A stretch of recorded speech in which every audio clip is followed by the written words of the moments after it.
S block, ठीक है। अब एस ब्लॉक में हमें पता है कौन कौन से लोग हैं, कौन कौन लोग हैं एस ब्लॉक में। दो ग्रुप है, Group ग्रुप 1 and 2. First A and second A, ठीक है। फर्स्ट ए क्या होता है हमारा, alkali metals, second A alkaline earth metal. Alkali metals की अगर मैं बात करूं, ठीक है, अल्कली मेटल्स की अगर हम बात करें, दैट इज फर्स्ट ए की बात करें, तो कौन कौन से लोग हैं अल्कली मेटल्स में, कौन कौन से लोग हैं बोलो। लिथियम, हाँ, lithium, sodium, sodium, potassium, potassium, rubidium, rubidium, caesium, यही है। सीजियम। फ्रेंशियम भी है जो कि रेडियो एक्टिव मटीरियल है, ठीक है, क्लियर। और लिथियम जो है सबसे लाइटेस्ट एलिमेंट है, ठीक है, क्या बोलेंगे, लाइटेस्ट, मतलब इन लोगों में लाइटेस्ट एलिमेंट है, ठीक है, या मैं बोलूँ लाइटेस्ट मेटल इन दोनों में, जिसकी डेंसिटी होती है 0.53 ग्राम पर ml, ठीक है, बहुत कम डेंसिटी के साथ बेसिकली रहता है। डाउन द ग्रुप क्या होता है, डेंसिटी बढ़ती है, डाउन द ग्रुप डेंसिटी बढ़ती है, ठीक है। अब ये एटॉमिक नंबर 3, ये 11, पोटेशियम होता है हमारा 19, 37, सीजियम इज 55, ठीक है, ओके, ठीक है। फ्रेंशियम जो होता है वो जस्ट उसके बाद होता है 86 के बाद 87, ठीक है। ये सब नोबल गैस के जस्ट आ गई हैं। 18 नोबल गैस होता है तो 19 हो गया, 36 नोबल गैस होता है तो 37, 54 नोबल गैस होता है तो 55, ठीक है, एक एक आगे वाले एलिमेंट में बैठते हैं, ठीक है। और अगर नोबल कॉन्फ़िगरेशन की बात करूँ तो हीलियम 2s1, हीलियम 2s1, ये क्या होगा, नियोन 3s1, ये क्या होगा, दैट इज आर्गन 4s1, ठीक है, दैट इज क्रिप्टन 5s1, ये क्या है, xenon 6s1, radon 7s1, clear, ठीक है। हमें ये पता है कि एस ब्लॉक में वही लोग जाते हैं जिनके लास्ट इलेक्ट्रॉन क्या होते हैं, लास्ट इलेक्ट्रॉन एस सब सेल में जाते हैं, क्लियर है, ठीक है। अल्कली मेटल्स अल्कली क्यों कहलाए जाते हैं, अल्कली क्यों बोले जाते हैं, because basic, basic nature. Their oxides and hydroxides are, oxides and hydroxides are basic in nature, basic in nature, clear, ठीक है। अच्छा, अल्कली सारे बेस अल्कली होते हैं क्या, बोलो,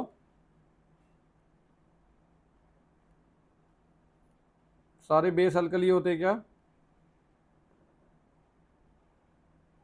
बताओ, क्या सारे बेस अल्कली होते हैं। अल्कली किन को बोलते हैं, जो सोल्यूबल बेस होते हैं, जो सोल्यूबल बेस होते हैं उन्हीं को क्या बोलते हैं हम लोग, अल्कली बोलते हैं, ठीक है।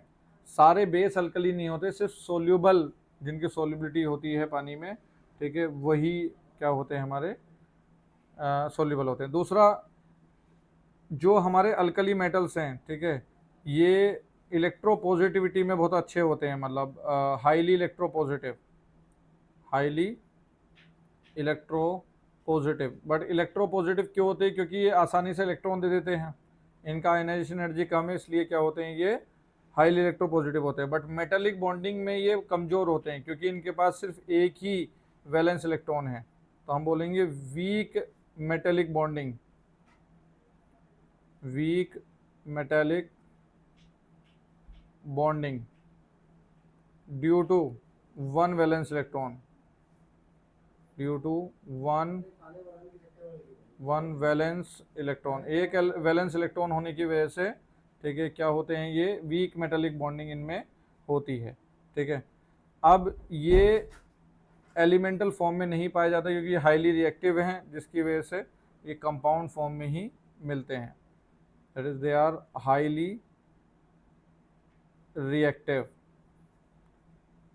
none of them exist in elemental form, none of them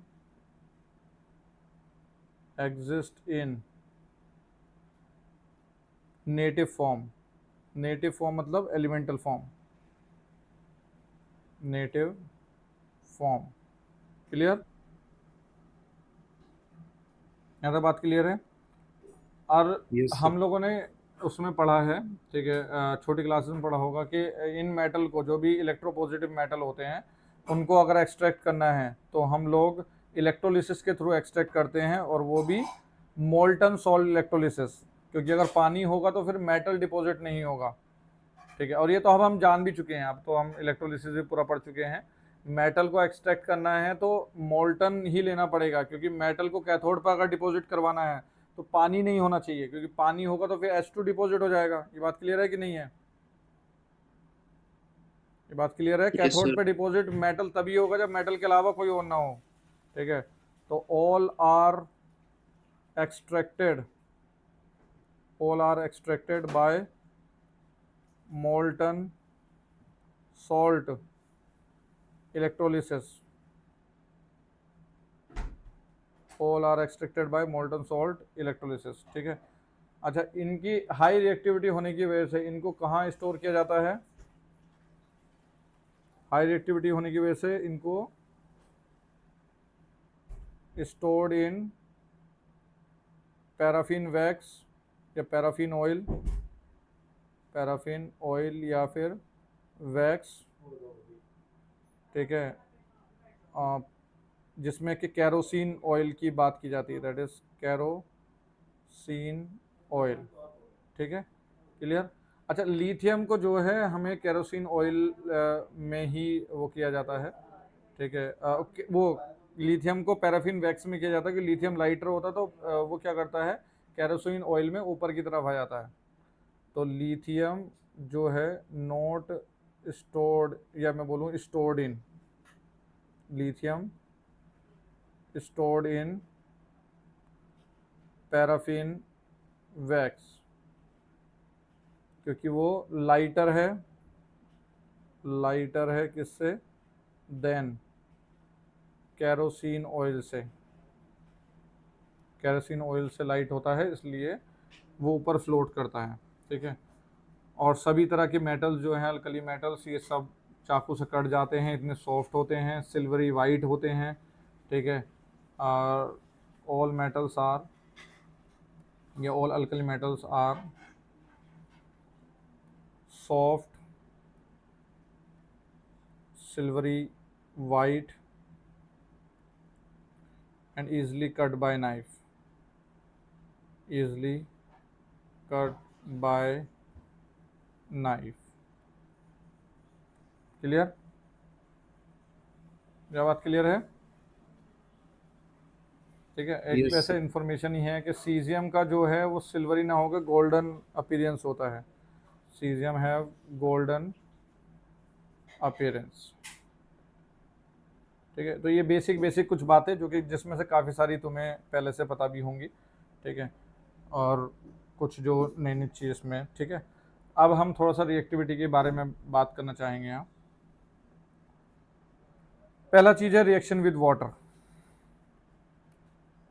alkali metal का रिएक्शन विद वाटर, ठीक है। पानी के साथ अल्कली मेटल्स रिएक्ट करके एक तो हाइड्रोक्साइड बनाते हैं और दूसरा हाइड्रोजन गैस जो है वो रिलीज करते हैं। सभी alkali metals, all alkali metals react with water and produce all alkali metals react with water and produce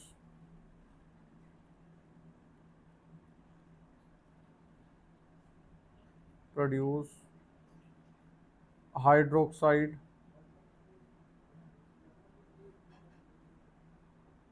and highly combustible gas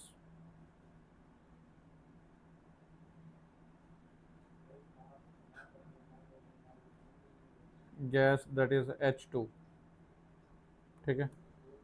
अब होता क्या है कि इनकी रिएक्टिविटी जो है ठीक है, मतलब रिएक्शन विद वाटर की जो रिएक्टिविटी है डाउन द ग्रुप जो है बढ़ती जाती है, जैसे मेटेलिक करेक्टर बढ़ता है वैसे ही हमारा क्या होता है, रिएक्शन जो है विग्रस होती जाती है। ठीक है, तो यहाँ बोलूँगा दैट इज विग्रसनेस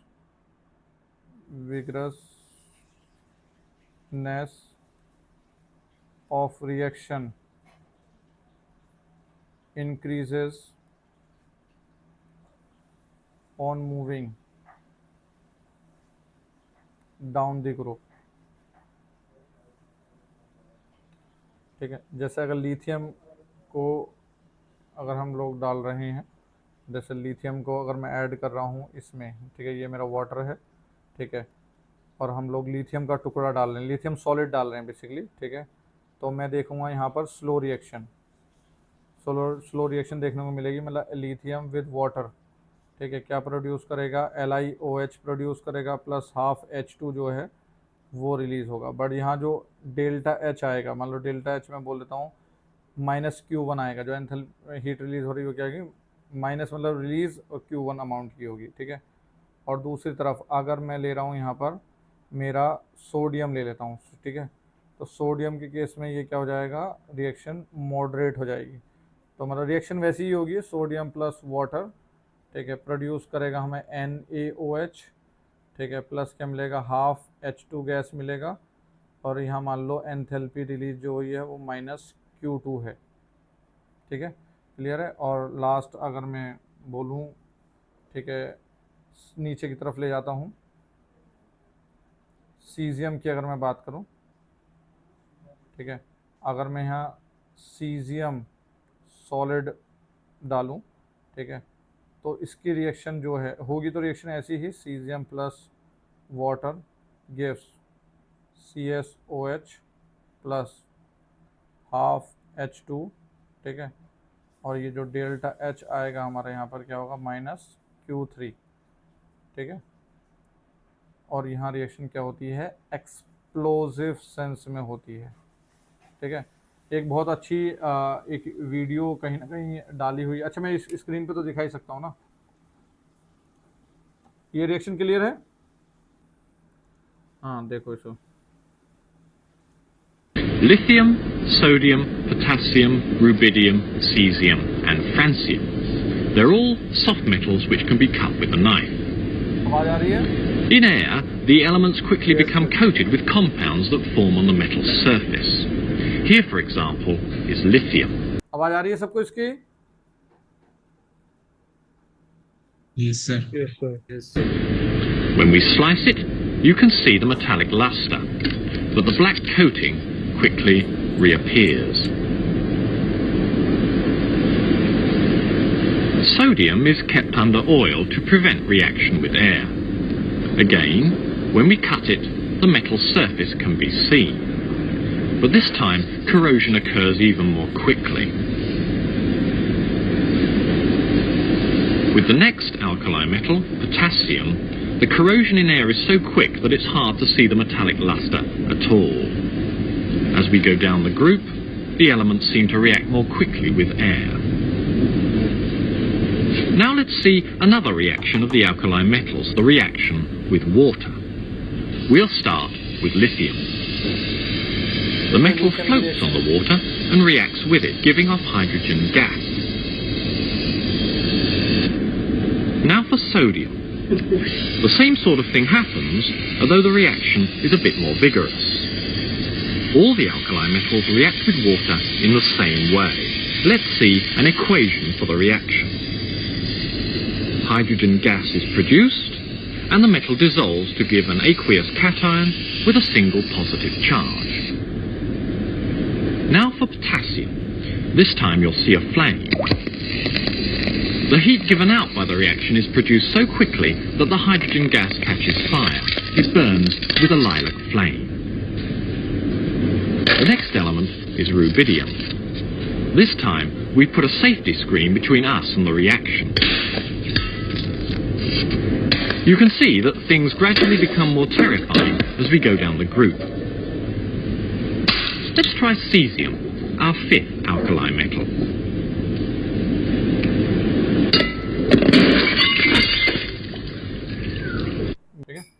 ना अब चलते हैं आगे रिएक्शंस। ये रिएक्शन विद वाटर हो गई, ठीक है। नाउ रिएक्शन विद ऑक्सीजन, ठीक है, रिएक्शन विद ऑक्सीजन, ठीक है। O2 के साथ जो रिएक्शन है, ठीक है, उसकी अगर मैं बात करूं,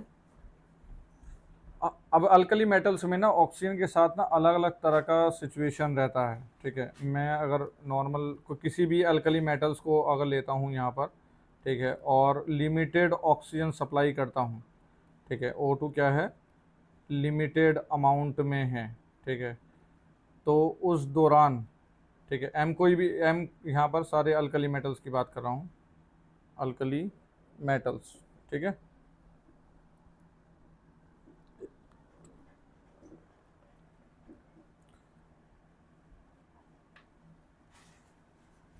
अल्कली मेटल्स, ठीक है, तो सब के सब लोग क्या बनाते हैं यहाँ, ऑक्साइड बनाते हैं, ठीक है। अच्छा मुझे पहले ये बता दो, ये तुम्हें पहचान है क्या, ये क्या है बताओ जरा। ऑक्साइड, परऑक्साइड और सुपर ऑक्साइड। हाँ, ये क्या है, हमारा नॉर्मल ऑक्साइड है, ये क्या है, पर ऑक्साइड है, ठीक है, और ये क्या है, हमारा सुपर ऑक्साइड है, ठीक है। क्लियर है, कोई डाउट तो नहीं इनमें, ठीक है। तो अल्कली मेटल्स को जब मैं लिमिटेड ऑक्सीजन में बर्न करता हूँ, ठीक है, तो मुझे क्या मिलता है, ऑक्साइड मिलता है। मतलब मुझे कोई डाउट हमारे अल्कली मेटल कटायन पे तो नहीं है। अल्कली मेटल कटायन हमेशा क्या होते हैं, +1 में होते हैं, तो ऑक्सीजन क्या होगा, 2- में होगा, ठीक है। ये कब है, जब लिमिटेड सप्लाई की सिचुएशन रहती है सभी अल्कली मेटल के साथ। बट अगर मैं बोलता हूँ कि खुले में अगर इनको छोड़ा जाए, ठीक है, तो लिथियम को अगर खुले ऑक्सीजन में छोड़ा जाता है, मतलब एक्सेस अमाउंट के साथ रिएक्ट करा जाता है, ठीक है, तो मुझे ऐसा देखने को मिलता है कि Li2O बनता है। Li2O मतलब ये अभी भी क्या बना है, ये ऑक्साइड ही बना है। मतलब लिथियम खुले में भी क्या बना पा रहा है, ऑक्साइड ही बना पा रहा है। But on the other hand अगर मैं देखो सोडियम जब मैं लेता हूँ, सोडियम के साथ में जब O2 एक्सेस में लेता हूँ, तो मैं ऐसा देखता हूँ कि सोडियम बेसिकली क्या बनाया है, सोडियम हमारा बनाया है Na2O2। Na2O2 मतलब क्या बोलेंगे, 2Na+ होगा ये, और ये क्या होगा, O2 2- होगा। तो मतलब सोडियम क्या बनाता है, सोडियम खुले में परऑक्साइड बनाता है। क्लियर, ठीक है। और बाकी अदर एलिमेंट्स, बाकी अदर मतलब पोटेशियम हो गया, रुबीडियम हो गया, सीजियम हो गए, ठीक है, ये लोग जो हैं, ये जब ऑक्सीजन खुले में रिएक्शन करते हैं, ठीक है, तो क्या करते हैं, MO2 बनाते हैं। MO2 क्या होगा बताओ, सुपर MO2 में क्या ऑक्साइड। होगा, M+1 में होगा और सुपर O2 ऑक्साइड। पर 1- होगा। तो ये क्या बना रहे हैं, सुपर ऑक्साइड फॉर्म कर रहे हैं। क्लियर, ठीक है। तो कहने का मतलब लिथियम एक्सेस में ऑक्साइड देता है, सोडियम एक्सेस में परऑक्साइड देता है, बाकी पोटेशियम, रुबीडियम, सीजियम एक्सेस में क्या करते हैं, सुपर ऑक्साइड फॉर्म करते हैं। इस चीज़ का जस्टिफिकेशन ये है, ठीक है, कि बेसिकली मैं अगर बताऊं चार्ज डेंसिटी की अगर मैं बात करूं, मेरा नॉर्मल ऑक्सीजन क्या है, O2 है। O2 में अगर एक इलेक्ट्रॉन ऐड करूं तो क्या बनता है, O2- बनता है। एक इलेक्ट्रॉन अगर और ऐड करूं मैं, ठीक है, तो क्या बन जाएगा मेरा, O2 पे 2- बनता है। और फिर अगर मैं 2 इलेक्ट्रॉन और ऐड करूं, ठीक है, तो मेरा क्या बनता है, एक ऑक्सीजन पे 2- बनता है। ये बात समझ में आ रही है। तो मैं अगर चार्ज डेंसिटी की बात करूं, चार्ज डेंसिटी किस में ज़्यादा है बताओ, किस में ज़्यादा, लेफ्ट वालों में ज़्यादा है या राइट वालों में ज़्यादा है, चार्ज डेंसिटी किस में ज़्यादा है, राइट लेफ्ट वाला। वालों में, राइट वालों में, right right right. Right right. Right वालों में, क्योंकि पर एटम इलेक्ट्रॉन डेंसिटी जो है या इलेक्ट्रॉन क्या है ज़्यादा, राइट वालों में है, ठीक है। तो जस्टिफिकेशन ये है कि लिथियम क्योंकि छोटे आयंस हैं, ठीक है, छोटा आयन है, ठीक है, तो वो छोटा आयन जो है वो चार्ज डेंसिटी में ज़्यादा है, तो वो ज़्यादा चार्ज डेंसिटी वाले को होल्ड कर पाता है। क्लियर है, छोटा आयन जो कि छोटा जो लिथियम प्लस है, लिथियम प्लस की चार्ज डेंसिटी ज़्यादा है क्योंकि छोटा साइज है, तो वो ज़्यादा चार्ज डेंसिटी वाले को कर पाता है। जैसे सोडियम है, चार्ज डेंसिटी कम हो गई तो वो क्या हो गया, O2 2- के साथ सेटल है, और चार्ज डेंसिटी कम हो गई क्योंकि साइज बढ़ता जा रहा है ना, दिख रहा होगा तुम्हें, ठीक है, तो ये क्या होगा, O2 पे 1 माइनस, इनके साथ सेटल होता है। ठीक है, तो अपने चार डेंसिटी के बेसिस पर बेसिकली ये रिएक्ट करते हैं। ओके, एक चीज़ और होती है हमारी, ओजोनोइड करके होती है, मतलब जैसे परऑक्साइड सुपर ऑक्साइड ये तो होते ही हैं। अगर मैं KOH को रिएक्शन कराऊं O3 के साथ, तो मुझे एक चीज़ देखने को मिलती है, दैट इज़ KO3। ठीक है, KO3 क्या है, KO3 में K प्लस है और O3 पर 1 माइनस है। ठीक है, ये जो O3 माइनस है इसे बोलते हैं ओजोनोइड। क्या बोलते हैं, ओजोनोइड बोलते हैं। क्लियर है? Yes sir. ठीक है, अब पैराडाया का आइडिया है तुम्हें? मैंने ये पूछा था, ऑक्साइड क्या होता है, पैरामैग्नेटिक होता है डायमैग्नेटिक होता है? डायमैग्नेटिक। ऑक्साइड क्या होता है, डायमैग्नेटिक होता है, क्योंकि वो तो नियोन का कॉन्फ़िगरेशन है। परऑक्साइड, ये भी डायमैग्नेटिक है। परऑक्साइड में एंटी बॉन्डिंग में दोनों इलेक्ट्रॉन रहते हैं। अच्छा, ड्रॉप ईयर वालों ने तो अभी केमिकल बॉन्डिंग पढ़ा होगा, नलायको तुम्हारा आंसर क्यों नहीं आ रहा है? हैं? MOT में ये बात समझाई है पैराडाया? Yes sir. बोलो, कोई है 12th पास में?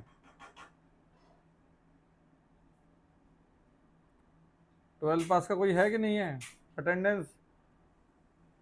जी सर। अच्छा, परऑक्साइड में क्या होगा, that is dia, anti bonding में पूरे इलेक्ट्रॉन भर जाते हैं। सुपर ऑक्साइड, एक इलेक्ट्रॉन अभी भी क्या रहता है, अनपेयर्ड रहता है, तो क्या होता है, पैरा होता है। क्लियर है? ठीक है, अगर मैं बात करता हूँ हमारा O3 को लेकर, तो O3 और O3 माइनस की बात करूँ, O3 हमारा जो मॉलिक्यूल था उसमें कोई भी ओड इलेक्ट्रॉन हमने कभी देखा ही नहीं था।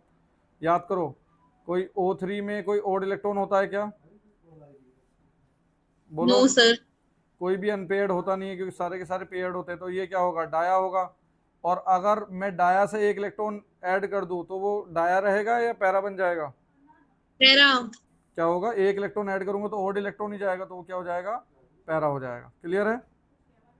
समझ में आ गई बात ये? ठीक है, नॉर्मल ऑक्सीजन मेरा क्या होता है, नॉर्मल ये ऑक्सीजन, पैरा। नॉर्मल ऑक्सीजन क्या होता है, पैरा। पैरा होता है। ठीक है, इसे मत डाया बोल देना, क्योंकि इसी वजह से तो MOT पड़ी थी। क्योंकि अगर इसको डाया बोल दोगे तो MOT का पढ़ने का रीजन जो था वो बेसिकली यही तो था। ठीक है, चलें आगे। ठीक है, तो ओजोनोइड जैसी चीज भी जो है वो एग्जिस्ट करती है। और जो मैं पोटेशियम ओजोनोइड की बात कर रहा हूँ, ये काफ़ी कलरफुल कंपाउंड है, ये ऑरेंज रेड कलर का कंपाउंड होता है। ठीक है, क्लियर? अच्छा, ये कंपाउंड्स जो है ना, ये जनरली स्पेस कैप्सूल्स में यूज़ किए जाते हैं, मतलब जैसे स्पेस स्टेशंस होते हैं, ठीक है, जो बने हुए होते हैं, उसके अंदर क्या होता है, ये जो हमारे परऑक्साइड सुपर ऑक्साइड ओजोनोइड हैं, ठीक है, कौन कौन से लोग, जैसे मान लो Na2O2 है, ठीक है, ये परऑक्साइड है मेरा। ठीक है, या फिर KO2 है जो सुपर ऑक्साइड है, या फिर KO3 है जो ओजोनोइड है। ठीक है, इन लोगों का एक बहुत अच्छा मैकेनिज्म होता है कि जैसे मान लो स्पेस कैप्सूल में अगर इनको लेके जाने का पर्पज़ ये होता है कि जो ह्यूमन के थ्रू CO2 रिलीज़ होता है, ठीक है, जो भी एस्ट्रोनॉट्स होते हैं उनके थ्रू जो CO2 रिलीज़ होता है, उस CO2 को खाकर, मतलब ये रिएक्ट करके क्या बना देते हैं, Na2CO3 बना देते हैं, और साथ में क्या प्रोड्यूस करते हैं, O2 प्रोड्यूस करते हैं। मतलब तुम समझो, ये तो पेड़ की तरह काम कर रहा है।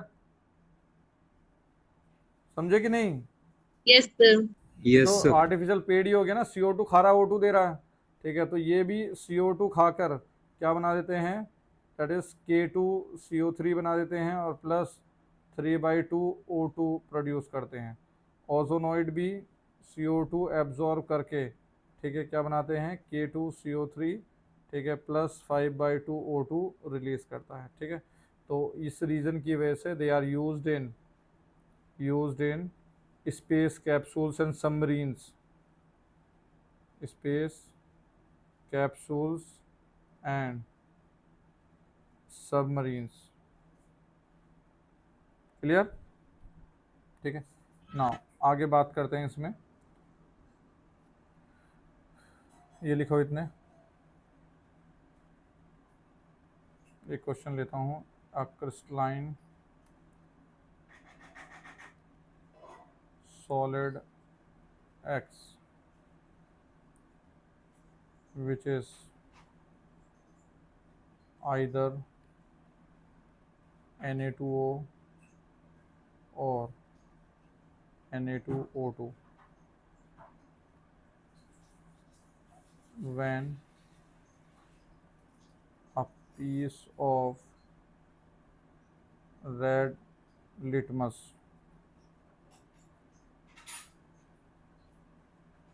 paper is added in fresh solution of X, it become white. It become white. Identify X and justify your answer. Identify X and justify your answer.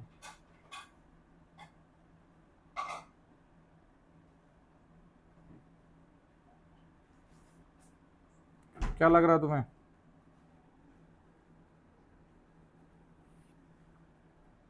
क्या होगा? रेड लिटमस को वाइट कर दिया, वाइट। ये तो कुछ अलग ही ऑब्जर्वेशन है। रेड लिटमस क्या होता है? रेड लिटमस तो सिर्फ ब्लू ही होता है ना। तो दूसरा वाला कंपाउंड है Na2O2। क्या तुम्हें क्या लग रहा है क्या हुआ होगा इसमें?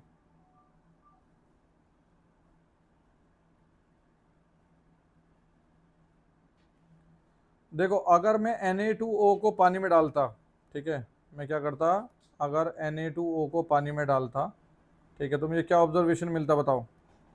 Na2O जो है, ठीक है, जो कि ऑक्साइड है, अगर मैं इसको पानी में डालूंगा तो क्या मिलेगा? यहाँ से 2NaOH मिलेगा, यही तो मिलेगा ना। तो इसमें तो मेरा रेड लिटमस कहाँ जाना चाहिए था? रेड लिटमस क्या बनना चाहिए था? ब्लू में जाना चाहिए था। क्लियर है? यस। ठीक है, तो ब्लू तो नहीं हुआ, ये वाइट हुआ है। वाइट का रीजन बेसिकली समझो क्या हुआ है, ठीक है, मतलब Na2O तो नहीं है, ये तो बात समझ में आ रही है। H2O2 बनाई थी हम। हाँ, अगर मैं दूसरा लेता हूँ, दूसरा मतलब कौन है? Na2O2। दूसरा मेरा क्या है? Na2O2 है।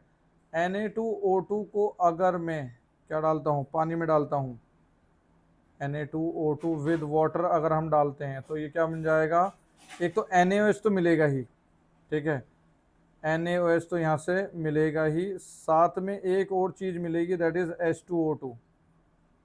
और ये H2O2 क्या? Hydrogen peroxide. ये ऑक्सीडाइजिंग एजेंट है। ये क्या है? ऑक्सीडाइजिंग एजेंट है ये। और ये क्या करता है? लिटमस पेपर को ऑक्सीडाइज कर देता है। ऑक्सीडाइज करके क्या कर देगा? ब्लीचिंग एक्शन शो कर देगा, उसको ऑक्सीडाइज करके वाइट बना देता है। Bleaching action.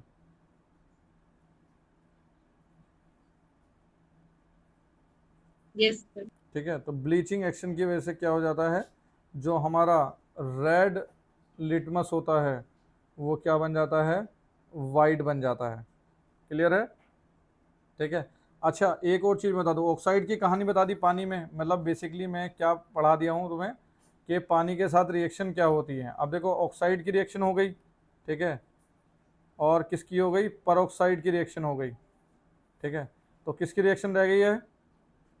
किसकी रह गई है? सुपर सुपर ऑक्साइड वाली रिएक्शन रह गई है, ठीक है। तो ऑक्साइड अगर आ जाए। मैं यहाँ पर उसको भी ले लूँ, KO2 को भी ले लूँ, KO2 को अगर पानी में डालता हूँ मैं, ठीक है, तो KO2 विद वाटर, ठीक है, मुझे एक तो क्या बनाएगा? ये KOH बनाता है, ठीक है, साथ में ये H2O2 भी बनाता है, और साथ में हाफ O2 भी बनाता है। मतलब अगर रिएक्शन बैलेंस ना करूँ तो मैं क्या बोलूँगा? साथ में O2 भी फॉर्म करता है। मतलब ऑक्साइड सिर्फ और सिर्फ क्या प्रोड्यूस करता है? NaOH प्रोड्यूस करता है। पर ऑक्साइड NaOH के साथ साथ H2O2 भी देता है। सुपर ऑक्साइड हाइड्रोक्साइड के साथ H2O2 के साथ ऑक्सीजन भी प्रोड्यूस करता है। ठीक है, क्लियर है। और यहाँ H2O2 मिला है, H2O2 मिला है तो क्या हो जाएगा, रेड लिटमस मेरा यहाँ भी क्या हो जाएगा, रेड से क्या हो जाएगा, यहाँ भी वाइट हो जाएगा। क्लियर।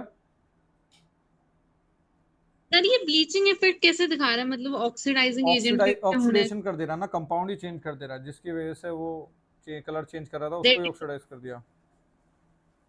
ओके। हाँ, जब भी ब्लीचिंग ऑक्सीडेशन की वजह से होती है ना तो वो रिवर्स नहीं होती है। बहुत सारे ब्लीचिंग एजेंट हैं, जैसे अगर तुम्हें ब्लीचिंग पता हो ना, ये वाली ये जो हमारा ब्लीचिंग पाउडर है CaOCl2 जो है, ठीक है, ये भी ऑक्सीडेशन के थ्रू ही ब्लीच करता है।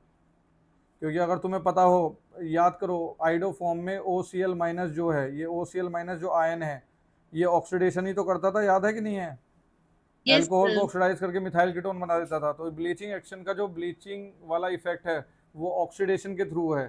ठीक है, अभी हम लोग जो सॉल्ट एनालिसिस पढ़ेंगे तो हम ये भी जानेंगे कि ब्लीचिंग एक्शन रिड्यूसिंग एजेंट के थ्रू भी किया जा सकता है, बट रिड्यूसिंग एजेंट का किया हुआ ब्लीचिंग परमानेंट नहीं होता है, क्योंकि एटमॉस्फेयर में ऐसा कंडीशन है कि कोई रिड्यूस करी हुई चीज़ अगर रखी हो तो उसको एटमॉस्फेयर ऑक्सीडाइज कर देता है।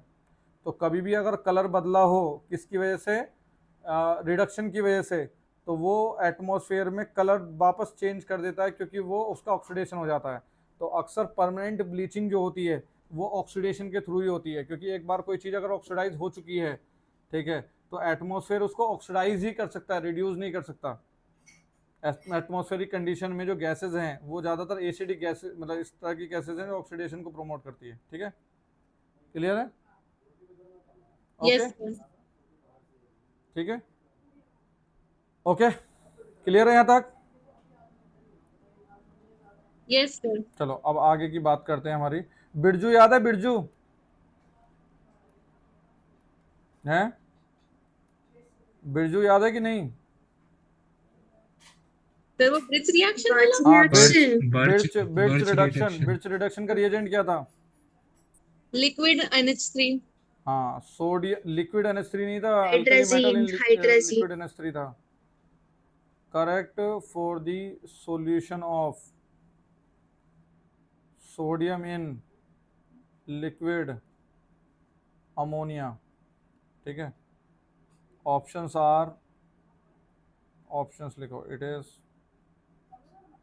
Paramagnetic, option B is strong reducing, C option it is of blue, it is blue colored, it is blue colored, D option it is highly conducting, it is highly conducting, E option produce H2 on decomposition, F option produce NaNH2 on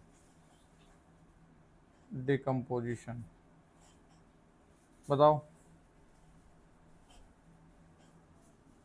क्या होगा।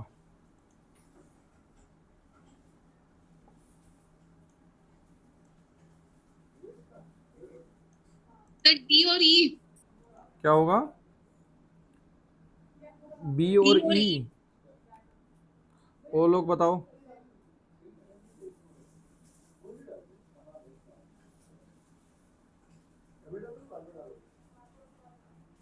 वो लोग बताओ।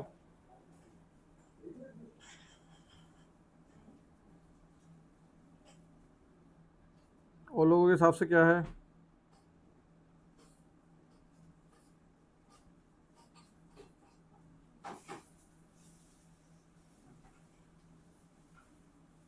बोलो। Sir A B और D। अच्छा, अगर common sense लगाया जाए, ठीक है, तो मुझे लगता है आंसर आ जाएगा। Sir common sense is also not very common. अच्छा, तो वो भी, ओहो हो, वो अनकॉमन कॉमन सेंस ही मांग रहे हैं। अगर मैंने ये सवाल पूछा है बिना पढ़ाने से पहले, तो तुम्हें बी क्या उम्मीद लग एफ। रही है इसमें? हैं? एक बात बताओ, बिरजू की कभी प्रॉपर्टी बताई है क्या? सर डी तो है ही फिर वो। अरे नालायको, अगर मैं तुमसे ये पूछ रहा हूँ तो इसका मतलब सर ये क्या बात होती है? पढ़ाने से पहले अगर मैं पूछ रहा हूँ तो इसका मतलब क्या हो सकता है? सारे पढ़ाने ही से है। हैं, पढ़ाने से पहले तो यही है ना कि ये सारे पॉइंट ऐसे हैं जो मुझे बताने हैं, ठीक है। पढ़ाने के बाद पूछता तो बात थी। सोडियम इन लिक्विड अमोनिया की प्रॉपर्टी कहाँ डिस्कस करी है हमने? तो रिड्यूसिंग एजेंट ही तो। अगर एक चीज तुम बोल सकते थे तो वो क्या था? रिड्यूसिंग ही तो बोल सकते थे। बाकी एक बात बताओ ना, कलर की बात कहाँ करी है हमने? करिए, करी है सर क्या? नहीं करी। ठीक है, तो जो टॉपिक हम लोग डिस्कस करने जा रहे हैं बेसिकली वो है solubility of alkali metals in liquid ammonia. ठीक है, क्या है सोल्युबिलिटी ऑफ, मैं यहीं डिस्कस कर लूँ बेटर रहेगा। सोल्युबिलिटी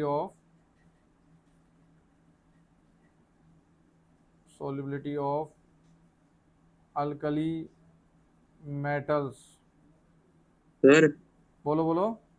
सर ये जो क्वेश्चन आपने लिया इसके सारे ऑप्शन याद रखने हैं, इसकी प्रॉपर्टी जो थी ये बर्नस्टेइन प्रॉपर्टीज, हाँ रीजन हाँ की। हाँ, बिल्कुल बिल्कुल। इसलिए इसलिए मैंने इसको इस तरह से लिखा है ताकि ये इसकी सारी प्रॉपर्टीज हैं। ये बिरजू की ओके सर। प्रॉपर्टीज है। बिरजू हमारे लिए अनजान तो नहीं है। ये ट्रांस बनाता है, ये तो हमें पता है ना। ठीक है, तो इतना अनजान तो नहीं है, इसके बारे में कुछ तो हमें पता ही है, तो थोड़ा सा और याद करना आसान हो जाएगा। ठीक है, क्लियर है। अब मैं थोड़ा समझा देता हूँ कि अल्कली मेटल्स को जब हम लोग डालते हैं लिक्विड अमोनिया में तो किस तरह की ऑब्जर्वेशन मिलती है। जैसे मान लो सोडियम को अगर हमने डाला, सोडियम बेसिकली अल्कली मेटल के तौर पर एक सैंपल है।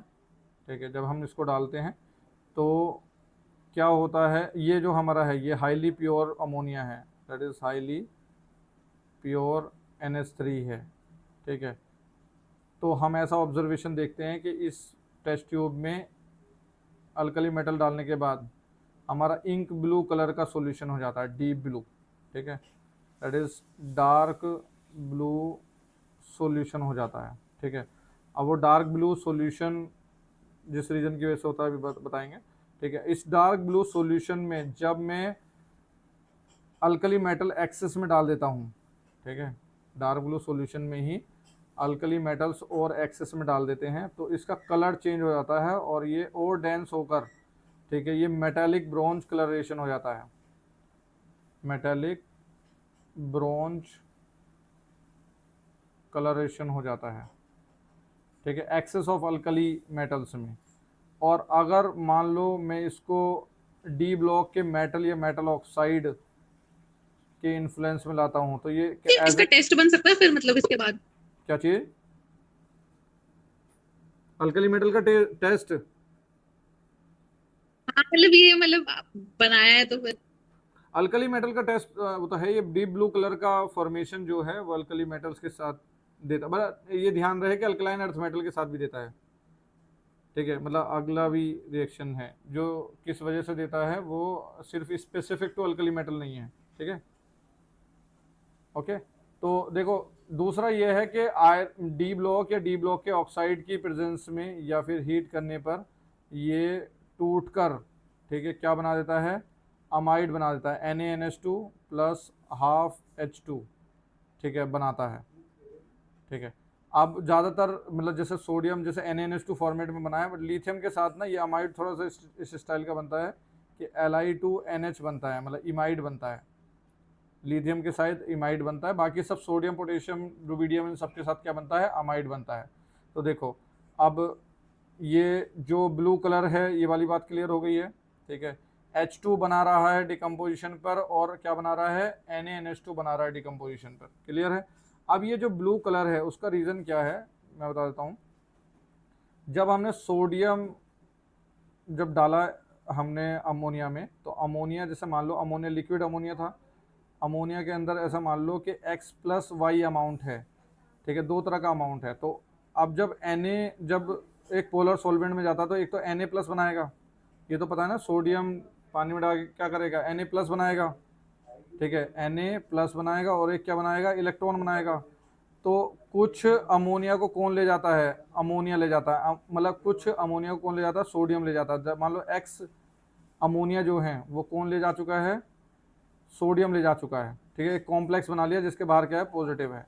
और दूसरा जो हमारा इलेक्ट्रॉन है, देखो इलेक्ट्रॉन जो है कुछ अमोनिया को ले जाता है, अमोनिया को ले जाके क्या बना लेगा, कॉम्प्लेक्स बना लेगा, और कॉम्प्लेक्स से बाहर क्या आएगा, माइनस।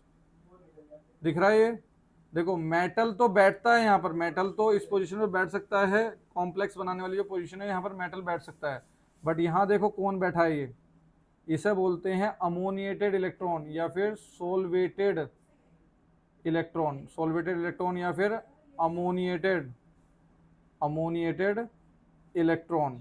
ये तुम ऐसा समझो जैसे बहुत बड़ी दुकान पे एक छोटा सा बच्चा गल्ले पर बैठा हुआ है, दिख रहा है, छोटा सा बच्चा किस पे बैठा हुआ है, गल्ले पर बैठा हुआ, पूरा कॉम्प्लेक्स इसने होल्ड कर रखा है। एंड जो भी इस सॉल्यूशन की प्रॉपर्टी है, सॉल्यूशन की प्रॉपर्टी क्या क्या है, जैसे ये पैरामैग्नेटिक है, ये पैरामैग्नेटिक इसलिए है क्योंकि ये इलेक्ट्रॉन अकेला बैठा हुआ है, ठीक है, ये स्ट्रॉन्ग रिड्यूसिंग इसलिए है क्योंकि इस इलेक्ट्रॉन अमोनिएटेड इलेक्ट्रॉन की वजह से है, कंडक्टिंग भी इसलिए है क्योंकि अकेला इलेक्ट्रॉन कॉम्प्लेक्स बना के घूमता फिरेगा, ठीक है।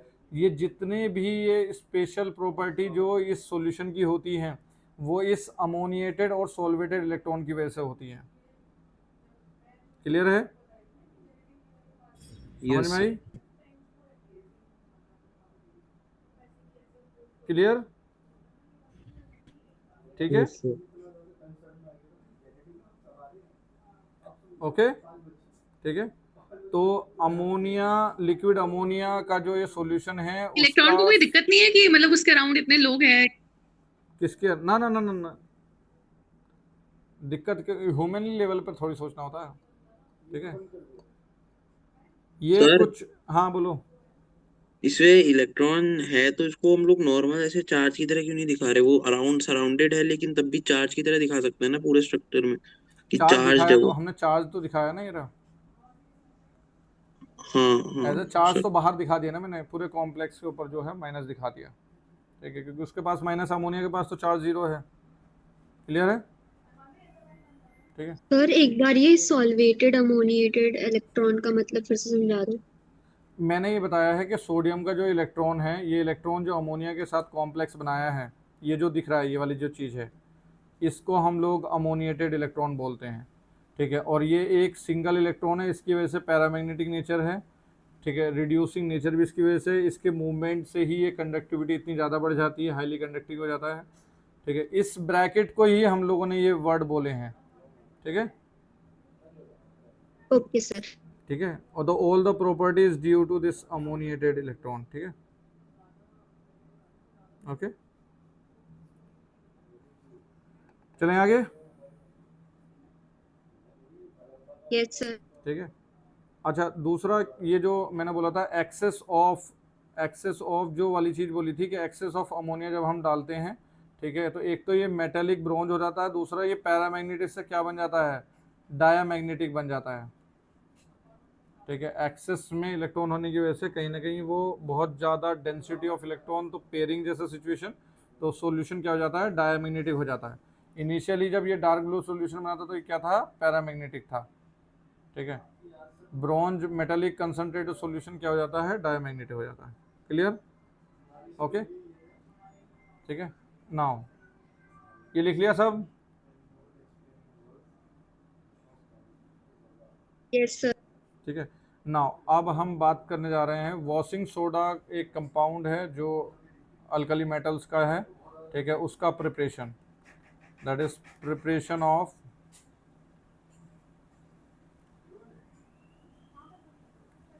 Washing soda. वॉशिंग सोडा का फॉर्मूला क्या होता है, NaHCO3 washing soda Na2CO3 Na2CO3.10H2O, ठीक है, बाय सोलवे प्रोसेस, ठीक है, नाम से चर्चित वाला प्रोसेस में सोलवे प्रोसेस वैसा ही है जैसे कॉन्टैक्ट प्रोसेस या हैबर प्रोसेस होता है अमोनिया वाला, ठीक है। तो सॉल्वे प्रोसेस ऑल दो 9-10 में भी आता है, बचपन में पढ़ा भी होगा, ठीक है।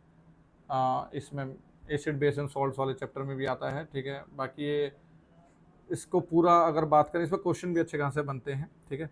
वॉशिंग सोडा की बेसिकली स्टार्टिंग यहीं से होती है कि कैल्शियम कार्बोनेट को गर्म करके, ठीक है, पहले हम लोग क्या बनाते हैं, CO2 बनाते हैं, ठीक है।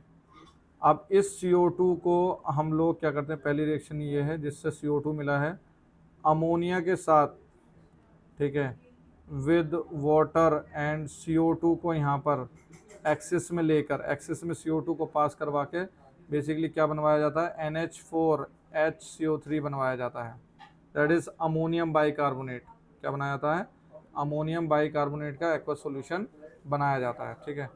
अब ये जो अमोनियम बाइकार्बोनेट है, ठीक है, इसका आयन एक्सचेंज करवाकर ब्राइन सॉल्यूशन से, इससे एक्वस NaCl से, दैट इज ब्राइन सॉल्यूशन से हम लोग क्या करवाते हैं, ठीक है, ये चेंज करवा के क्या बनाते हैं, NaHCO3, ठीक है, प्रेसिपिटेट बनता है यहाँ पर, ठीक है। ये क्या बनता है, वाइट PPT जो है वो फॉर्म होती है, प्लस साथ में क्या आएगा, NH4Cl आता है, ठीक है।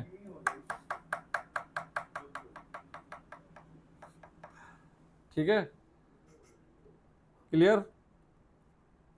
NH4HCO3 के साथ, ठीक है, NaCl क्या करा है, कटायन एक्सचेंज करके, ठीक है, ये बना दिया है और साथ में NH4Cl बना दिया। यहाँ तक कोई परेशानी है क्या?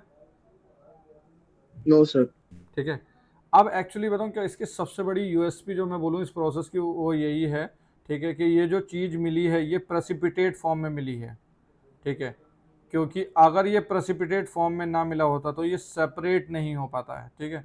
तो जैसे मलाई है छान के अलग कर दी जा सकती है, ठीक है, तो वो इस तरह से मलाई की तरह है, इस मलाई को छान कर, ठीक है, NaHCO3 को, ठीक है, क्या करके हम लोग हीट करके क्या बना देते हैं, दैट इज़ Na2CO3 बना देते हैं, और साथ में यहाँ क्या बनता है, CO2 बनता है। क्लियर है, ये मेरा Na2CO3 यहाँ पर बन गया है, और Na2CO3 को पानी के साथ प्लस मान लो 10H2O लेकर, ठीक है, रिक्रिस्टलाइजेशन कर दिया जाता है, रिक्रिस्टलाइजेशन, ठीक है, और उससे हमें क्या मिल जाता है, that is Na2CO3 dot 10H2O मिल जाता है, दैट इज़ वॉशिंग सोडा, ठीक है, वॉशिंग सोडा। अच्छा, दूसरी बात एक और मैं बताऊं, इसमें जो भी वेस्ट मटेरियल मिले हैं, मतलब तुम समझो कि एक तो चीज़ काम की मिली है, दूसरी जो भी मिली है, ठीक है, वो भी चीज़ काम की होती है। जैसे यहाँ देखो क्या मिला है, CO2 मिला है, ठीक है, CO2 जो है वो फर्दर रॉ मटेरियल के तौर पे यूज़ कर लिया जाता है। क्लियर है, ठीक है। दूसरा, ये जो NH4Cl मिला है, ये जो NH4Cl मिला है, इसका इंतज़ाम इस तरह से करा जाता है कि जैसे मान लो ऊपर कैल्शियम हाइड्रोक्साइड बचा था, ठीक है, इस कैल्शियम हाइड्रोक्साइड को, दैट इज CaO को पानी में डालकर क्या बना लिया जाता है, CaOH होल ट्वाइस बना लिया जाता है, दैट इज कैल्शियम हाइड्रोक्साइड बना लिया जाता है, ठीक है। अब जो ये यहाँ पर साइड प्रोडक्ट बना था, दैट इज NH4Cl, इसको रिएक्ट कराया जाता है CaOH होल ट्वाइस के साथ, तो ये क्या बना देता है, अमोनिया को रिकवर कर देता है, मतलब यहाँ 2 मोल्स इसके, तो यहाँ क्या बन जाएगा, 2NH3 बन जाएगा, ठीक है, और साथ में यहाँ क्या बन जाएगा, CaCl2 बन जाता है, और साथ में यहाँ पानी बन जाता है, ठीक है। तो ये जो अमोनिया बना है, ठीक है, ये अमोनिया भी क्या है हमारा, फिर से यहाँ पर यूटिलाइज कर लिया जाता है। क्लियर है, ठीक है, ओके। तो कहने का मतलब ये है कि अमोनिया भी रिकवर करके रीयूज़ कर लिया, और CO2 जो है वो भी रिकवर करके यूज़ कर लिया, मतलब साइड प्रोडक्ट भी एज ए रॉ याद होना, मटेरियल। क्लियर, बोलो। ये ऐसे ही याद होना चाहिए। हाँ, ये इस तरह से क्वेश्चन भी पूछने का स्टाइल ऐसा ही है इनका, रिएक्शंस जो दी जाती है ना क्वेश्चंस में, वो भी इन साइड प्रोडक्ट के रीजनरेशन को लेकर भी रिएक्शंस रहती हैं, ठीक है। सॉल्वे प्रोसेस है साइक्लिक प्रोसेस सेंस में ही तुम्हें थोड़ा ध्यान रहना चाहिए, ओके। क्लियर? Okay sir. अच्छा, ये प्रोसेस जो है ये सिर्फ हमारे सोडियम कार्बोनेट के लिए ही यूज किया जाता है, मतलब ये सवाल आता है कि क्यों इसको प्रोसेस को पोटेशियम कार्बोनेट के लिए यूज नहीं कर सकते। सवाल क्या है, why Solvay process is not used for solve process is not used for the preparation of K2CO3। ठीक है, K2CO3 के लिए क्यों नहीं यूज़ किया था? सबसे बड़ा पॉइंट यही है कि ये जो सोडियम बाइकार्बोनेट बना था, अगर सोडियम पोटेशियम कार्बोनेट बनाएंगे तो हमारा बीच में क्या बनेगा? पोटेशियम बाइकार्बोनेट बनेगा। क्लियर है? प्रॉब्लम यह है कि पोटेशियम कार्बोनेट जो है ना वो एक सोल्यूबल सॉल्ट है। क्या है? सोल्यूबल सॉल्ट है। तो अगर ये सोल्यूबल है तो इसका मतलब प्रेसिपिटेट बनेगा नहीं। ठीक है, और प्रेसिपिटेट नहीं बनेगा तो फिर फर्दर यहाँ कैसे लाएंगे? समझ में आ रही क्या बोल रहा हूँ मैं? Yes sir. Because sir extraction में दिक्कत आ जाएगी इस प्रोसेस हाँ, में। इसका सेपरेशन में दिक्कत आएगी। अगर एक बात बताओ, एक सॉल्यूशन में अगर दूध में चीनी अगर घुली हुई है और साथ में मलाई भी है तो तुम सेपरेट क्या कर सकते हो? मलाई सेपरेट कर सकते हो। बट अगर मैंने दूध में NaCl भी घोल दिया और मैंने क्या घोल दिया? शुगर भी घोल दिया, तो क्या तुम सेपरेट कर सकते हो छान कर? बोलो। अगर मैंने सॉल्ट भी डिजोल्व कर रखा है मिल्क में, ठीक है, और शुगर भी कर रखा है, तो क्या सेपरेट कर सकते हैं? No sir. समझ में आ रहे हो? समझ में आ रही क्या बोल रहा हूँ मैं? ठीक है, तो ये प्रॉब्लम होता है कि जैसे ये जो सॉल्ट बना था, ये वाला सॉल्ट, ये तो सोल्यूबल था। NH4Cl जो था ये तो सोल्यूबल था। तो जब हमने छाना उसको, ठीक है, जब सेपरेट किया तो NH4Cl तो नहीं सेपरेट हुआ, वो तो उस घुले हुए सॉल्यूशन में रह गया, एक्वा सॉल्यूशन में। सेपरेट कौन हो गया? हमारा NaHCO3 सेपरेट हो गया। ठीक है, वाइट प्रेसिपिटेट। क्लियर? तो अब बात ये है, क्या पोटेशियम कार्बोनेट क्या बन ही नहीं पाता? नहीं, क्यों नहीं बन पाता? हम लोग तो कंपाउंड तो यूज करते हैं। तो रीजन ये है, वो दूसरे से प्रिपेयर्ड होता है, दूसरे प्रोसेस से। तो K2CO3 is prepared by Leblanc process. ठीक है, ली ब्लैंक प्रोसेस ऑल्दो दोनों को बना देता है, मतलब वो सोडियम कार्बोनेट भी बन जाता है। It can also produce Na2CO3। ठीक है, बट अगर कुछ आता है कि पोटेशियम कार्बोनेट कैसे बनता है तो वो ली ब्लैंक प्रोसेस से बनता है। ठीक है, एक स्क्रीन पे क्वेश्चन नजर आ रहा है? Yes sir. हाँ, ये क्वेश्चन निपटाओ। एक पैरा कंप्रेंशन है 7 to 25, ठीक है, जो कि इसी प्रोसेस पर है। Solvay process can be represent as follows. A क्या है यहाँ पर बताओ? ए जो है H2 और CaO से मिलकर बनाया, तो क्या होगा? CaOH होल ट्वाइस मिलेगा। कैल्शियम। ठीक है। बी क्या है? Ammonium bicarbonate. है? Ammonium bicarbonate. बोलो। Ammonium bicarbonate.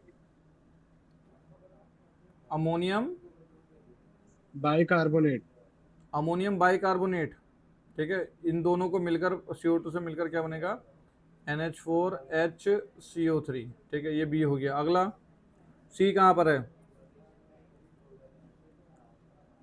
सी क्या है? Ammonium chloride. सी क्या बनेगा? Ammonium chloride. Ammonium chloride. ये किस चीज से मिलकर बन रहा है? देखो तो सही। अच्छा नहीं सर, कुछ नहीं। सी अमोनियम क्लोराइड है? नहीं सर, नहीं है। सी किससे मिलकर बना है? एक तो ये चीज है, ठीक है, और एक ये चीज है। क्या मिलना चाहिए?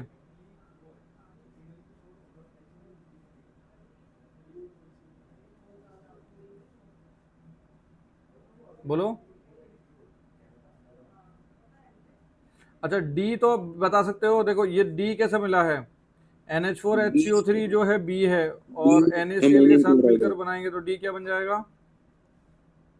Ammonium chloride. Ammonium chloride D बनेगा, ठीक है। C क्या लग रहा है? CO2 with NaHCO3।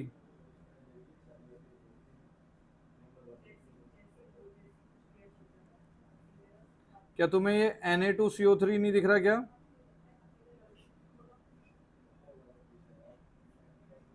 बोलो।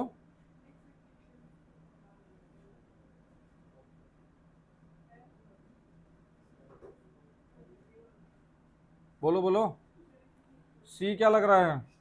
C CO2 प्लस NaHCO3 तो है, CO2 plus NaHCO3, Yes, sir.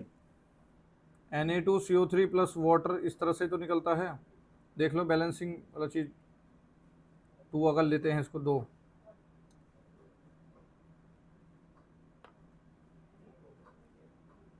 Clear? अच्छा E क्या है? E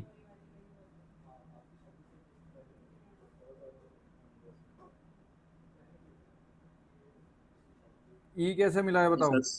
की होगा ऑप्शन। E देखो, ये जो मिला है कैसे मिला है? D, एक तो D क्या था? NH4Cl, D क्या था? NH4Cl, और ये क्या था? A क्या था? CaOH होल ट्वाइस, क्लियर है? D ये है और A ये है, इससे मिलकर क्या बनेगा? एक तो अमोनिया मिला था, एक क्या मिला था? पानी मिला था, और एक क्या मिला था? CaCl2 मिला था। तो E क्या है हमारा? CaCl2, Yes, sir. ठीक है। कुछ रह रहा है क्या इसमें? हो गया ना? आंसर क्या आएगा? पहले वाले को बताओ, आंसर क्या आएगा? So BBCl. 22 का है, BB. 22 का B, ए जो पूछा है वो B आएगा, और फिर क्या होगा? B क्या है? BNH, ये हो गया। अगला D क्या है? DNH4Cl, A हो गया। अगला E क्या है? C. CaCl2, क्लियर है? क्लियर Yes, है? sir. Yes sir. ठीक है, तो अपन लोग आज यहीं तक रखते हैं, बाकी अगली बात एस ब्लॉक की जो है नेक्स्ट क्लास में करते हैं, ठीक है। नेक्स्ट क्लास में ही हम लोग एस सरफेस केमिस्ट्री जो है स्टार्ट कर देंगे, ठीक है। ओके, और थर्मो केमिस्ट्री सोल्युबिलिटी वाला जो ये पार्ट है, ठीक है, उस पर नेक्स्ट टाइम पे क्लास में ही क्वेश्चंस लेकर एक बार चेक कर लेंगे कि वो सब चीज़ें मतलब हमें केमिकल बॉन्डिंग के थ्रू आती हैं नहीं आती हैं, ठीक है, उसका अकॉर्डिंग बात कर लेंगे, ठीक है। अच्छा, ये नोट्स भेजने हैं? Yes sir. ओके, ठीक है, चलो, बाकी मैं नोट्स ग्रुप पे भेजता हूँ, आप चेक कर लेना, ठीक है। मिलते हैं नेक्स्ट क्लास में।